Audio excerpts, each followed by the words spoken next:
साठी ठेवलेले आहे की वसंतराव नाईक मराठवाडा कृषी विद्यापीठ 17-18 ते 21-22 पर्यंत यांचे लेखापरीक्षण झालेले असून अद्यापही त्या लेखापरीक्षण आक्षेपावर कुठलीही कारवाई झालेली नाही। याचा पाठपुरावा मी जवळपास जानेवारी महिन्यापासून सुरू केलेला आहे। तर ही गोष्ट आतापर्यंत म्हणजे मग ह्यांनी मी म्हणलं की ह्यांच्यावर कारवाई का झाली नाही नियमाप्रमाणे, तर त्यांनी म्हणले की आम्ही ह्यांचे देयक बंद करू। मग अचानक यांनी देयक बंद केले, लगेच ते देयक सुरू केले आणि कुलगुरू साहेबांनी मला विनंती केली की येत्या 2 महिन्याचा वेळ द्या, आम्ही हे सगळे लेखाक्षेप यांचे क्लिअर करू, जे की अतिशय गंभीर आहेत।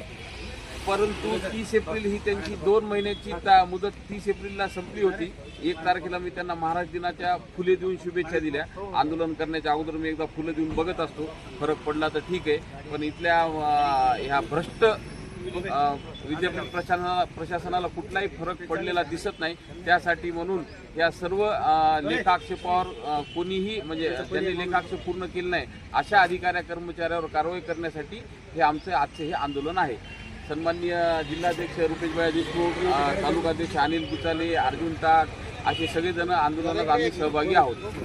अधिकारी आपल्याकडे भेट घेण्यासाठी परत म्हणले की आम्हाला अजून 15 दिवसाची वेळ द्या, आणि मग मी त्यांना म्हणलं तुम्ही घरी जा, तुम्ही सतरच नाही। कारण की विद्यापीठ आहे हे शेतकऱ्यांच्या हितासाठी इथं मोठे मोठे गोष्टी राबवल्या जातात सगळं, आणि त्याच्या नावाखाली त्यांचा सर्रासपणे इथल्या अधिकारी कर्मचाऱ्यांचा भ्रष्टाचार सुरू आहे। ही गोष्ट शेतकऱ्याचे लेकरं इथं मरायला लागलेले आहेत, म्हणजे आत्महत्या करण्याची वेळ शेतकऱ्यावर यायला लागलेली आहे, आणि हे यांचा भ्रष्टाचाराचा सुसाटा चालूच आहे। कोण पाठीशी घालत आहे आपण सतत ओ चोरो बांधो भारा, आधा तुम्हारा आधा हमारा, सगळेच चोर आहेत। 15 दिवसाला आंदोलन करणार आहे।